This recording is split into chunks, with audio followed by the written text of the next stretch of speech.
Hello, and a warm welcome to our show, Love Athletics.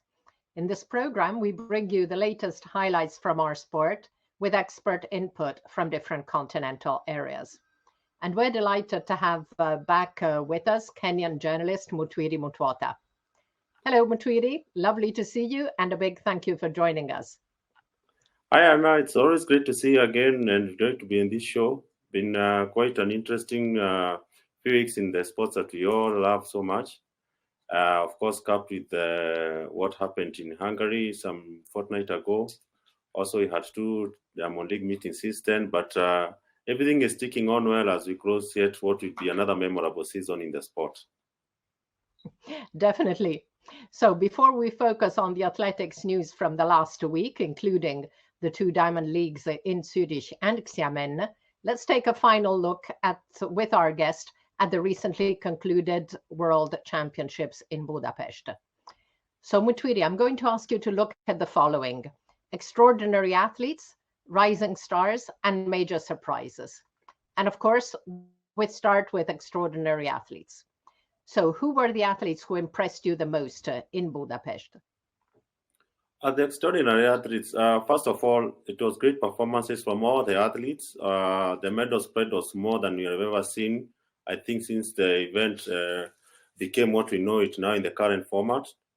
And every athlete would set up there, especially coming so soon after Oregon, to raise such performances was amazing. But the kind of athletes who were extraordinary to me, let's start with our very own Faith Kipyegon. This lady was amazing. She was super, super amazing. After the season she's had, breaking 3 world records, especially in a distance that she has never run before this season. I think done one race before in 5,000, but she managed to get the first gold medal in 3 minutes 54 and 87. And of course, she was edging out Diribe and Hassan, who had that unfortunate slip. But it was amazing to see that when she just went off, she went on. Then in 5,000, to me, was even the better performance because it's one of the doubles that is not usually or done by most athletes. The 1,500, 5,000 meters doubles. And once again, she was able to do 14:54:81, again beating Sifan Hassan and, of course, Beatrice Chebet, the world cross-country champion. To do this at that level, she stands heads and shoulders above any maybe middle distance female athlete you've ever seen. And definitely, as far as our country is concerned, we have not seen anything like her in the World Championship or even at an Olympics, because now she was responsible for 2 gold medals out of the 3 that we won.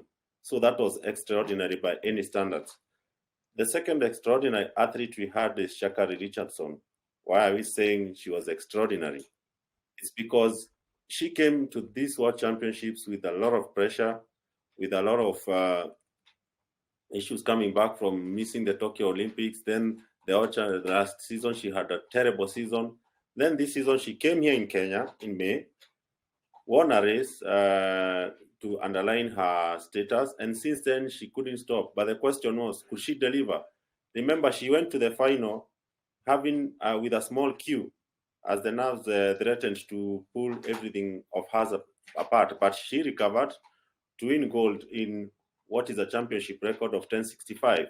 When Sherian did 10:67 last year, I thought maybe it will stay for another few years. But now she did 10:65. Then besides that, she was able to run her personal best for the bronze medal in the 200 meters, where, of course, Sherika Jackson was the one to beat, and she proved that she could not be beaten at that distance.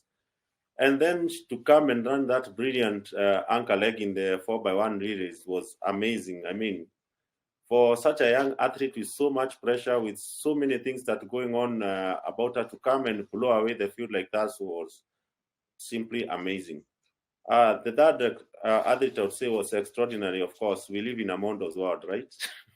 That is Armando Planches in the pole vault. I mean, we can get used to people winning gold medals year in, year out, championship in, championship out. We had guys like Sajay Bubka back in the day. We had the Carl Lewis's and Michael Johnson's back in the day. But to do it in the modern era with the fact that everyone is so good at what they are doing, And also to threaten the world record, it was simply amazing from Mondo. So that was extraordinary. Yes, people will say he was the favorite, he fulfilled the favorite role, but look at how he managed to do it. Way shoulders and above everyone, 610 meters. The next person was six, and there were two who were tied at 599. Just to show you that he's just a cut above the rest, and no matter what they do, they can't catch up with him. So we can only enjoy to see him maybe break the record, maybe what was set by the likes of Bubka, and win as many gold medals as possible. I see maybe he has got another maybe 3, 4, 5 gold medals in him at the World Championships. That is omitting the Olympics. That's why he's extraordinary to me.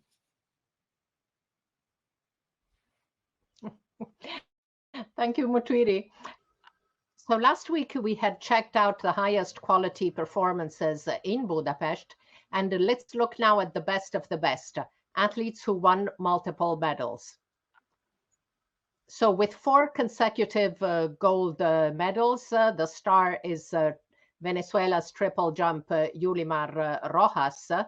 She equals Anita Włodarczyk, who also has 4 titles in the hammer throw.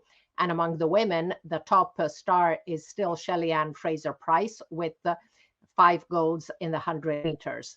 Among the men, Bubka, as you mentioned, Mutwiri has 6 titles. Lars Riedel has 5 in the discus. And there are several men with 4 titles, including Ivan Pedroso and Dwight Phillips in the long jump. And for Yulimar, it was very important to tie her illustrious coach with her 4th title. 3 consecutive golds in the 1500 meter for Faith Kipyegon, who also added 1 gold in the 5,000, which is an amazing first for the fabulous Kenyan. In the 200 meters, Noah Lyles, who also won a gold, which was maybe a little more unexpected in the 100 meters. Also triple consecutive gold for Joshua Cheptegei and Grant Holloway. Karsten Wahlholm also got 3, but not consecutive. Multiple golds in Budapest went to Noah Lyles with 3 in the 2 sprints and the sprint relay. Spanish walkers Alvaro Martin and Maria Perez triumphed over both the 20 kilometers and the 35 kilometers. And then we have athletes who won double titles with the help of relays, including Femke Boll, who added the women's 4x4 relay to her individual gold over the hurdles. And we remember she fell just meters from the finish when she was in the lead in the mixed relay. And Sha'Carri Richardson with golds in the 100 meters and in the sprint relay. Now, the highest World Championships medal total remains that of Shelly-Ann Fraser-Pryce, 6 golds, 1 silver, 1 bronze. So as we saw, 5 in the 100 meters and a sprint double in Moscow 2013. And in the relays, she has 4 golds and 4 silvers. So let's talk about rising stars now. We had already mentioned Letsile Tebogo last week, but we will speak about him again. And I would like to point out how African Athletics Confederation Technical Director Aziz Dauda, who knows a thing or two about our sport, had tweeted after Tebogo's win in the 100 meters at the World Under-20 Championships in Nairobi in 2021 that Tebogo was the future of world sprint. Now, Mutwiri, I know you also wanted to speak about the talented Motswana. Yes, when he broke one of Usain Bolt's string of records in the 200 as a junior, people started growing on comparisons. This is the next guy, but people thought that he's more adept in the 200 meters, which could be true.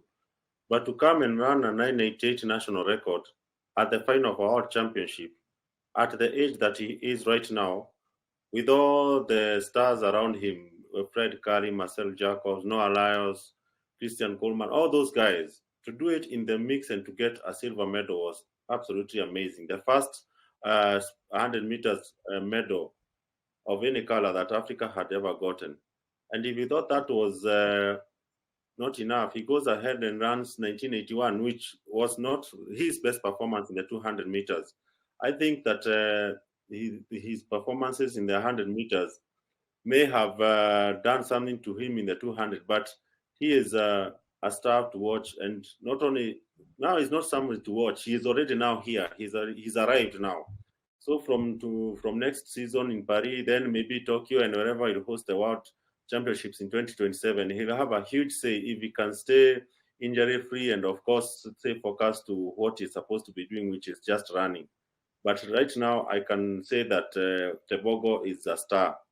He has arrived. All the promise from the 2017, as you brought out there, that X or tweet day, this I think Budapest marked that his arrival now at the stage. Let's see what we can go, and it's very exciting to see that the dominance of Jamaicans and Americans in the short sprints is going to be challenged by an African. The last we remember who used to do that and mix among the pigeons was Frankie Fredericks from Namibia, which is not very far from Botswana. So maybe there is something in that part of the world where we should go and try to find these sprinters. But Tebogo has arrived and Tebogo is here to stay. Thank you, Mutwiri. Now, any other rising star from Budapest you'd like to mention? I would want to mention Mahuchi, the Ukrainian, because Yaroslava came here in Nairobi at the very start of the season in the Cape Kano Classic, and I had an opportunity to speak to her along other journalists also when they were doing the pre-race press conference. The fact that she offered herself to come to talk to the pre-race and most of the established athletes at that point, even including Richardson herself, were not very eager to speak to the press. But she gave us what was her outline to complete the set of medals, because she had a bronze, then she upgraded to silver, and now the question is, could she deliver the gold? And she was very confident, especially knowing that also her family and all the relatives and friends are affected by what is going on in her home country of Ukraine as they continue their conflict with Russia. So to train under those conditions, the fact that she's very young and the fact that she has the shoulders of a nation, the pressure of a nation, like she was telling us, that she was one of the people who really inspire a nation, especially during this time, including getting personal messages from the president himself, Zelensky. So to go to the grand stage and to win in 201 and beating Elena Patterson of Australia, and they went neck to neck. Elena is the most experienced, and she was defending the title. To do that at that stage just singles us out as one of the persons who could become maybe a signature act in the sport in the next few years.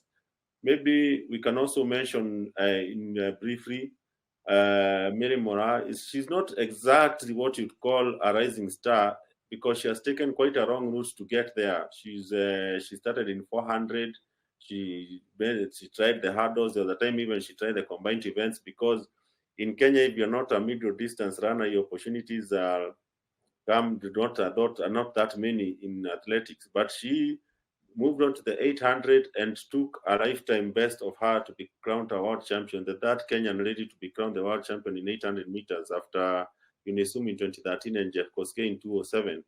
So we can say that now she's a rising star, even if she has come into the party a bit late, but she's one to watch in the next few years, especially the fact that she could walk her talk. She says she'll dance if she wins the gold medal. She did it. And then to beat an athlete in the form of, in the shape of, I think, Mu, who won the world championship in Oregon last year and the Olympic title before that, even though people are saying that Mu did not have one of her best seasons as she doubles whether she wants to continue in athletics or she wants to go and model. But you cannot doubt the talent that she brings in. And of course, Kiri Hodgington with a surprise silver in the 800 meters. So Mora to me is someone else you should be look out for. Thank you, Mutwiri. Now let's talk now about major surprises. We had mentioned some last week, but we have a few more to discuss, including North American throwers. In a confirmation of the growth of the area's throwers in recent years, The region won 5 out of 8 World Championship golds, with a double victory for Canada in the hammer. Now, the title of Cameron Rogers, who had moved up to number 5 spot in the all-time list this year, could be expected, especially after Brooke Anderson, who owned the top 5 marks of the season, failed to make it through qualifications. But Ethan Katzberg's victory in the men's event was a major surprise. The 21-year-old had a best of 76 meters 36 at the end of last year, but he improved his personal best 4 times this season, including in both the qualifications and the finals in Budapest, to bring it to 81.25 to defeat the highly favored European throwers. Athletes from Europe, the traditional throws powerhouse, managed to hold on to the silver and bronze in the hammer and to sweep the men's discus. And continuing with throws, of course, as we saw last week, it was Asia power in the men's javelin, with India's Neeraj Chopra taking the title over Pakistan's Arshad Nadim, and then a surprising Colombian athlete, Flor Denis Ruiz, taking silver in the women's event. And another big surprise came from the USA's Lalaga Tosaga, who had finished 12th at both the Doha and the Oregon 22 editions.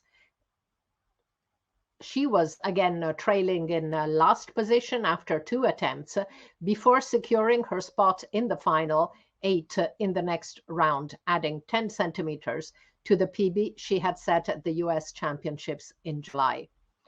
But that was not it, as in the 5th round, she added a whopping 4 meters to that personal best with a massive throw of 69 meters 49 to claim an astonishing victory over favorites Valerie Allman and China's 2022 world champion Feng Bin. And I just love the expression on Tosaga's face as she sees her implement flying out. Now, Mutwiri, any major surprise you'd like to mention from Budapest? Well, a couple quick ones. First, it said that Leighton doesn't strike twice. That is what the saying says. But even in Gebriston, you will tend to believe that is not true, because in Oregon, beaten in the 1500, his event, and then we come back to Budapest when barely 12 months later, and then Josh shows up, and Josh Kerr shows up and pressures him all the way, and at the end of the day, he doesn't like running under pressure. Jacob does he. So he was able to overhaul him for another 1500 meters gold ahead of a couple of Norwegians. That is Ingebrigtsen and Gideon Orders. So that was a surprise for me, because I thought that this time, or everyone else also, I was not the only one thinking that this time he will win his event. Of course, he did redeem himself in the 5,000 again, like last year. So it's a case of returning, literally striking twice. The other surprise was Hugh Fagbrizango from Burkina Faso. Remember, he took the bronze, then he took the silver, and this time when he came the triple jump, well, we can say that the champion was not around, but for him to go and win the medal, the first gold medal at the World Championship for his country, was huge, a huge surprise. And as you mentioned, the infield competition in Hungary, in my opinion, was better than the track, because we saw so many gold medals being won on the last or the penultimate throw of jumps. But to see an African actually winning a field event where that involves sprinting was absolutely amazing. So we have people from all over, all the areas, actually, all the 6 areas of athletics did win gold medals in the field events, which was also something that Budapest will go down in history for. So those are maybe a couple of surprises. Or maybe you can even throw another shared gold medal between Inakeri and Kitimun. They went again in the pole vault, in the women's pole vault. They went again back and forth, back and forth, back and forth, until they could not be separated at 490. So this is the second time you're seeing gold medal being shared infield. Bashir and your favorite high jumper, the Tamberi, they did that, and it was a very beautiful moment. So to see it repeated again was also a surprise. Those things don't happen in every championship. You expect a gold medal to be shared.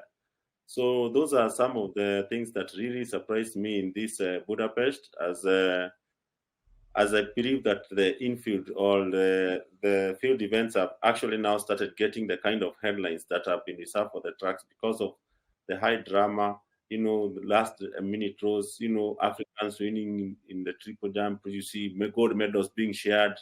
It's just amazing. It was amazing. Thank you, Mutwiri. And you're quite right. There was great diversity and great drama in the field events in Budapest. So that was something very, very special. Now, I'd like to look at some of the images which I find are very beautiful from Budapest. We saw the look of amazement on Lalaga Tausaga's face after her massive gold-winning throw. And there are several other athletes who were thrilled in Budapest, even when they had not won the title, which makes the images even more cool. Gabby Thomas seemed in disbelief for a while, and it took some time after the end of the 200-meter race for her to take in that she had won the silver medal.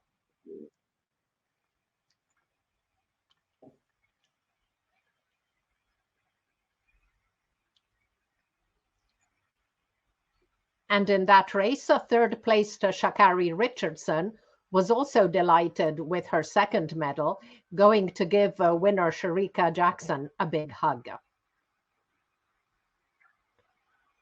In the 400-meter hurdles, the silver and bronze medalists, Shamir Little and Russell Clayton, were almost as elated as winner Femke Bol.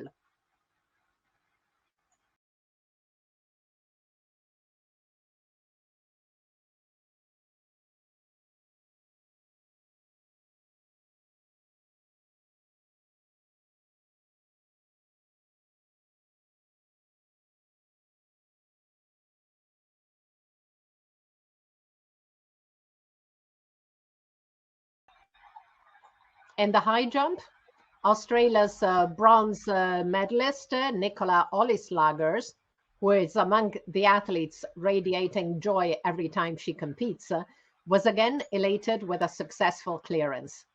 And it's always a real pleasure to watch her compete.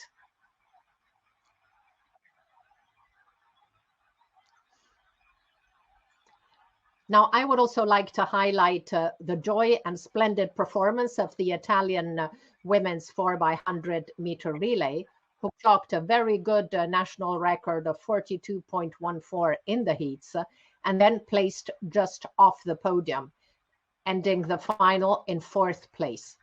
Now, that was a real fantastic show of teamwork from a squad that, unlike their competitors and unlike the Italian men, who also performed very well with silver in Budapest, does not include any world-class athlete, but is a shining example of teamwork. Now, it was not only the women who celebrated good performances, which did not earn them gold. Spain's Mohamed Katir was equally delighted with his 5,000-meter silver.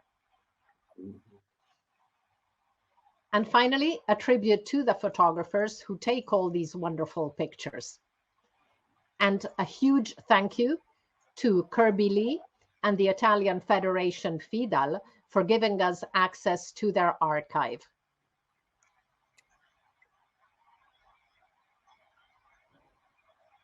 And there's Yuhu, the mascot. He wanted to have a go at taking pictures too. So that concludes our World Championships overview with Mutwiri. And let's look now at what's been happening in the sport over the last week, starting with Diamond League. 2 Diamond League meetings were held just after Budapest, Zurich and Xiamen. And the last one before the finals takes place in Brussels tonight. A total of 5 world leads were set in the 2 post-Budapest meets. At the Weltklasse in Zurich on 31 August, performances were affected by the cold weather, with 1 world lead coming indoors in the women's pole vault, which was held the previous day in the main train station, as is now a tradition. Budapest co-world champion Nina Kennedy confirmed her great moment, clearing 4.91 meters to set an Oceania indoor record. The outdoor record belongs to Eliza McCartney since 2018 with 4.94 meters. And Nina Kennedy climbed to number 6 in the all-time indoor lists. But the best mark in Zurich belongs to Jamaica's Shericka Jackson, as the double world champion again confirmed her supremacy, clocking 21.82 into a headwind of 0.8 meters per second. So quite an impressive run. The top overall performance and the surprise of the day came in the men's 400-meter hurdles, where Budapest silver medalist Kyron McMaster edged Karsten Warholm 47.27 to 47.30, inflicting on the triple world champion the first defeat in finals since last year's Worlds. Mondo Duplantis scored another victory over 6 meters, then tried for the world record with good attempts. And the USA's 2017 and 2019 world champion, Sam Kendricks, who was absent in Budapest and had a point to make, was second with a season's best of 5.95 meters. Ethiopia's 3,000-meter steeplechase record holder, Yomif Kejelcha, aiming for redemption after yet another second place in Budapest, crushed the field in the 5,000 meters to triumph in 12:46.91 with compatriot Selemon Barega and the USA's Grant Fisher over 7 seconds behind. Sprint king Noah Lyles confirmed his supremacy over Budapest silver medalist Arion Knighton with times of 19.80 to 19.87. Now, Mutwiri, what athlete impressed you the most in Zurich? There are quite a number of impressive performances, but like you've just pointed out, I cannot understand why the Ethiopian manages to produce very good performances. The world record but when it comes to the main event, Bakari is there. So it's one of the things that reminds me of one of my competitors, Paul Kipshere, who do very well, break all sorts and manner of records, but cannot manage to deliver when it really matters. But all that said, it was a great performance. Thank you, Mutwiri. So on the 2nd of September, the inaugural Diamond League meet took place in Xiamen, a new addition to the calendar. There were 4 world leads, and there of which 2 equaled. Top marks came from male sprinters and hurdlers. Budapest finalist Christian Coleman equaled the world lead in the 100 meters with 9.83, and Jamaica's 22-year-old Kishane Thompson improved his PB to an excellent 9.85 per second, ahead of Fred Curley with 9.96. And the men's 110 hurdles saw a top-level race, with the Budapest medalists taking top spots, but victory going to Jamaica's Hansel Parchment in 12.96, his best mark since 2014, over the US duo of Daniel Roberts and Grant Holloway. Among the women, performances were not as high level as the men, with the best coming from Jaroslava Maguchik, who equaled the world lead in the high jump with 2.02 meters. Ethiopia's Frewenyi Hailo, the reigning 800-meter world indoor silver medalist, prevailed in a close 1,500 meters race over Kenya's Budapest final, Nelly Chirchir. So, Mutwiri, what athlete impressed you the most in Xiamen? First of all, competing in China, and the distance from where these athletes were, it was quite a long journey for them. So I did not expect to have the kind of performances the likes of Christian, but and also Batman, the kind of performances they produced. But let's also there was a rematch of the 800 meters final again, and we saw the tables being turned this time. Wanyonyi, who is coached by your good friend Claudio Beralderi, managing to uh, beat Europe, the world champion. And I was speaking to Claudio a few moments after that 800-meter final, and he was convinced that if Wanyonyi could have stayed with Europe, he would have won that gold medal. But he went to sort of set the pace. So this time when they went to China in the rematch, you could see Wanyonyi running the faster time than he ran in Zurich. So that is another thing to watch out for in the 800 meters. These two young men, one of them is just turning into his 20s, the other one is 23. So they're going to be around for quite a while. It was also the infield performances in German, as you can expect, were not that high caliber, but Mahuchi once again coming tops was something of admiration because, again, the distance from Europe all the way to China and then coming so few days after the World Championships was quite another performance. So those were the highlights of German as we saw the Diamond League return to China after 4 years. And we hope that next year maybe we'll see more of it returning there because, again, we had also a very good turnout there in spite of the restrictions that are there in terms of people gathering. But at least the appetite for the sport is there and it was good to see. And we hope that now maybe we can have the likes of Shanghai coming back to the circuit next season. Thank you, Mutwiri. That's true. It's important to show once again that there is a lot of interest in China for athletics. That is very, very important for the popularity of the sport overall. Now, several World Continental Tour meetings were also held last week, and we need to talk about Berlin. At the traditional ISTAF meeting on the 3rd of September, there were two excellent performances in the German capital. Valerie Allman, after a second surprise World Championship defeat, returned to the stadium where she had twice already thrown over 70 meters and again found inspiration, achieving a world-leading 70.47 throw. The other top mark came from another athlete seeking revenge. Ethiopia's Letsenbet Gidey had lost both the world record and the 5,000-meter title to Kenya's Faith Kipyegon this year and was determined to reclaim the record. She came close, but did not quite make it, clocking 14:08.79, the fourth best mark of all time.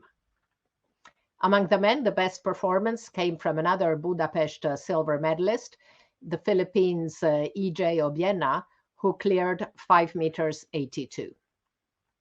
But let's turn our attention now for a while to road races.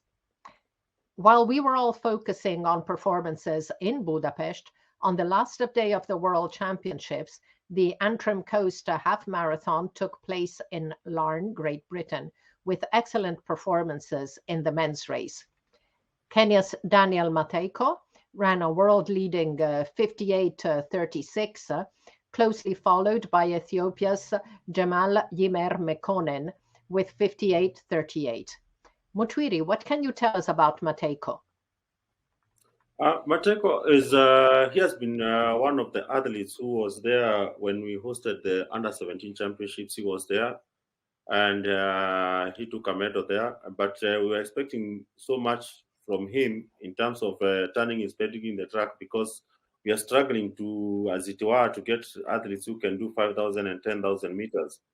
But I was speaking to our coach the other day and he was telling me that these youngsters, especially those who did well in the under-17 and under-20, they are transitioning to the roads very, very young. And you can see they are running such good times, and 59 minutes in the half marathon, that's quite commendable.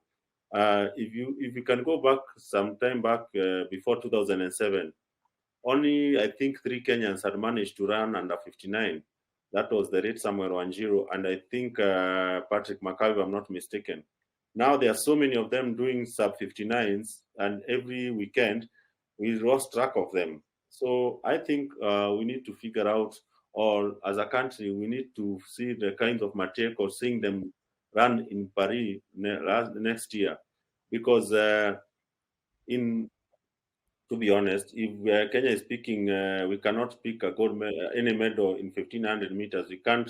5,000 meters, it's always a bronze. 10,000 meters, it's a bronze. So we are hoping that the likes of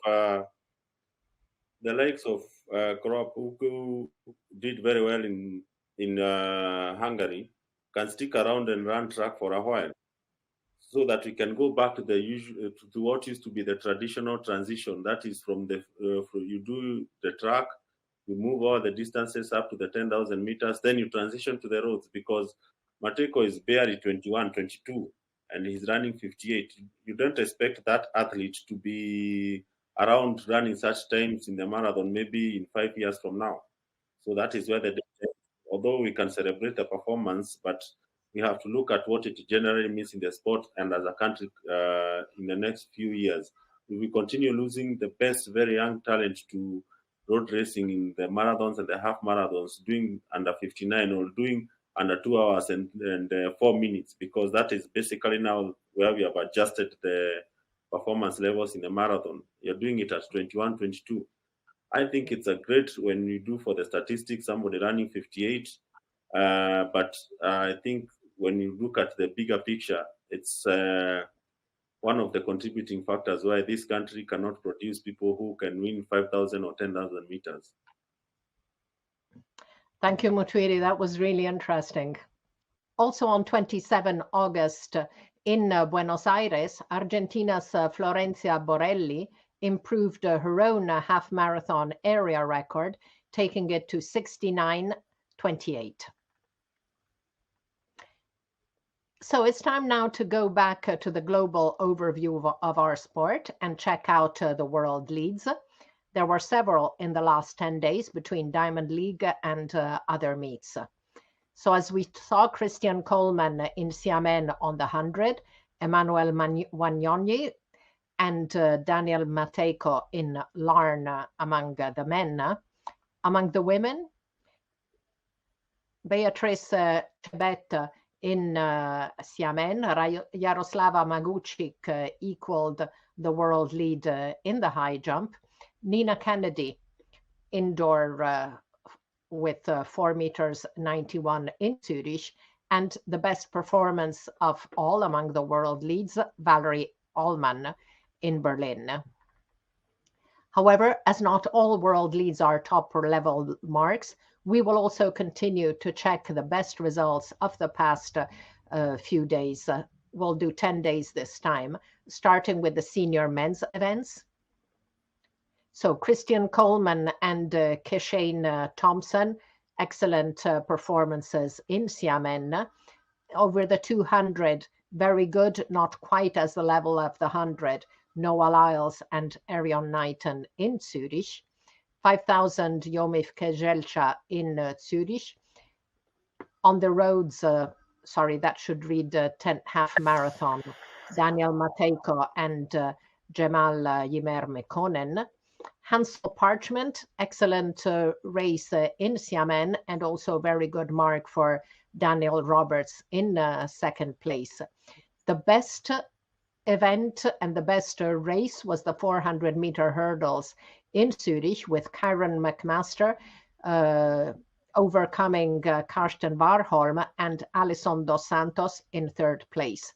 Then Alison Dos Santos ran an even better time in Bellinzona, Switzerland on the 4th of September, just ahead of France's Wilfred Hapiot.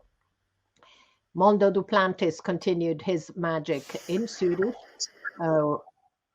and in the shot put in the meeting in Padova, Zain Weir threw 22 meters 44, the best European mark since the end of 1988, moving him to number 4 in the season's lists, while the USA's Joe Kovacs threw 22.40. So excellent competition in Padova. Among the women, Sherika Jackson's 21.82 in Zurich was totally excellent, as was Letzenbet's Gidey over the 5,000. Femke Boll in Bellinzona ran a good race for another win. She is unbeaten. Nina Kennedy and Valerie Allman we saw, and Valerie Allman's mark is the best of the last 10 days among the women. So let's look now at upcoming events as we reach the end of our show. As we said, tonight we have the Memorial Van Damme. The women's shot put already took place yesterday.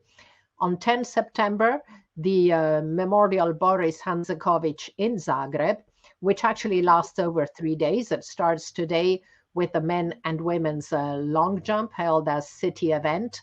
Also city event tomorrow with the men's shot put, and finally the main program in the stadium on the 10th.